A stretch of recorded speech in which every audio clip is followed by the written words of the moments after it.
ধরতে পারতো না, কেন ধরে নাই আমরা জানি না। আমরা চাই সরকারের কাছে একটাই দাবি, যারা এসব কাজ করছে তাদেরকে যেন ফাঁসি দেওয়া হয়। ফাঁসি দেওয়ার আগে আমার একটাই আর ইচ্ছা, যেন যারা ধর্ষণ করছে, যে মা বোন থেকে যেভাবে ধর্ষণ করছে, ওদেরকেও যেন সেভাবেই অত্যাচার করা হয়। তারা বুঝুক একটা মেয়েকে যখন তারা ধর্ষণ করে সেটা কেমন ফিল হয়। ধন্যবাদ। আচ্ছা, জুলাই অভ্যুত্থানের পরে আমরা দেখতে পাচ্ছি এনাফ সুন্দর ভালোই যাচ্ছিল দেশ। কোনো খারাপ কিছু হচ্ছিল না। আমার ভাইয়েরা সব রাস্তায় ছিল, তারা সব ঠিকমতো আইন শৃঙ্খলা ছিল, পুলিশ ভাইয়েরা ছিল। কিন্তু এই যে গত 2 সপ্তাহে আমরা বলতে পারি 13 থেকে 14 দিনের মধ্যে অনেক নারীকে ধর্ষণ করা হয়েছে। সাডেনলি এটা প্ল্যান কি আমরা জানি না, বাট ধর্ষণ করা হয়েছে। এটা ফার্স্টে ধর্ষণ করা হয়েছে, সেকেন্ডলি তাদেরকে ডাকাতি করতেছে, চিন্তাই করতেছে। এগুলা ঠিক না, এগুলো আমরা চাই না। শান্তিপূর্ণ দেশে এগুলা কেন থাকবে, যেখানে পুলিশ আছে, সরকার আমাদের উপদেষ্টা রয়েছে, তারা সমন্বয়কের ভাইয়েরা রয়েছে, পুলিশ সবাই রয়েছে, তাহলে কেন আমরা এত খারাপের মধ্যে দিয়ে যাচ্ছি? আমাদের সেফটি কোথায়? দেশে যদি সেফটি না থাকে তাহলে কি হবে? কি আজকে গতকালকে শুনেছি বাবা মেয়েকে ধর্ষণ করেছে। এটা কি দরকার ছিল? এটা কি কোনো বাবার কাজ? মায়ের বাচ্চাকে নিয়ে হাফিজা 4 বছরের ছোট বাচ্চাকে নিয়ে তারা রেপ করেছে। এটা কি সত্যি? এটা কি ঠিক ছিল? যারা করেছে তাদের কি ধরা হয়নি? ধর্ষণকারীদের কেন ধরতেছে না?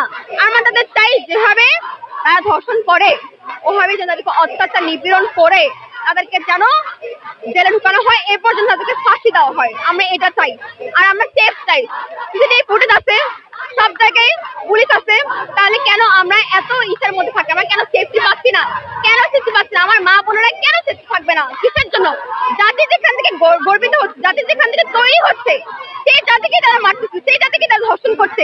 কোথায় শিক্ষিত সমাজ? আমরা কি বিকারণে পড়াশোনা করছি এগুলো শেখার জন্য? এগুলোকে আমরা সহ্য করবো? কখনোই সহ্য করবো না। বিকারণটা সারা জীবনে সবের বিরত থাকবে, আমরা আজীবন থাকবো। এগুলো যদি তারপর সরকার কোন রকম ভাবে কোনো না নেয়, পদক্ষেপ না নেয়, আমরা কিন্তু কালকে আবার নামবো। বিক্ষোভ সমাবেশ আমাদের চলতেই থাকবে। আর গতকালকে শুনেছি 3টা বাজে সে বসেছে প্রেস ব্রিফিং এ, সে বলেছে যে এখন থেকে আমার মা বোনেরা সেফটি পাবে। বাট এখন আমরা কিছু কোনো দেখতেছি না। বাট আমরা তাদেরকে সময় দেওয়া উচিত। তারা করছে, আমি জানি তারা করার ট্রাই করতেছে। তারা অনেক ঝামেলার মধ্যে দেশের অনেক দিকে দেখতে হয়। আমরা আশা করছি এখনের পর থেকে আমার ভাই বোনেরা সবাই সেফ থাকবো। শুধু বোনেরা ধর্ষণ করছে তারা, আমার ভাইয়েরা কিন্তু অনেক জায়গায় মারামারি করতেছে, সবকিছু হচ্ছে। ধন্যবাদ। আরেকটা বিষয়, ইসলাম বলে ধর্ষকদের প্রকাশ্যে ফাঁসি দেওয়া উচিত। আপনারা কি ইসলামের শাসনতন্ত্র চান? ইসলাম বলে ধর্ষকদের অবশ্যই ইসলাম যেটা বলবে সেটাই আমাদের মাধ্যমে। আমরা ইসলাম ধর্মী। ইসলাম বাদ দেন, ইসলাম, বৌদ্ধ ধর্ম, হিন্দু ধর্ম যা আছে সবাই চাই কি ধর্ষণ একটা নিম্নতর একটা কাজ। এটা কি ঠিক? অবশ্যই ঠিক না। এটা এই কাজের যারা অ্যারেস্ট হওয়ার পরেও জামিন হয়ে যাচ্ছে, যারা জামিন দিচ্ছে, আমার মতে তাদেরকে ফাঁসি দেওয়া উচিত। যারা ফাঁসিকারীকে জামিন দিচ্ছে তাদের ফাঁসি দেওয়া উচিত। কেন দিবে? ওরা তো ফাঁসি পাবে, ওরা তো ফাঁসি প্রাপ্য, ওদেরকে কেন দেওয়া হবে জামিন? এটা তো ঠিক না। আইন শৃঙ্খলা দেশের অনেক নড়বড়ে। আমরা চাই আইন শৃঙ্খলা যেন আরো কঠোরভাবে না হোক। রাত কেন 24/7 আমরা যেন সেফলি ভাবে বাসায় আসা যাওয়া করতে পারবো, রাস্তায় থাকতে পারবো। আমরা আমাদের সেফটি চাই। That's it. ধন্যবাদ।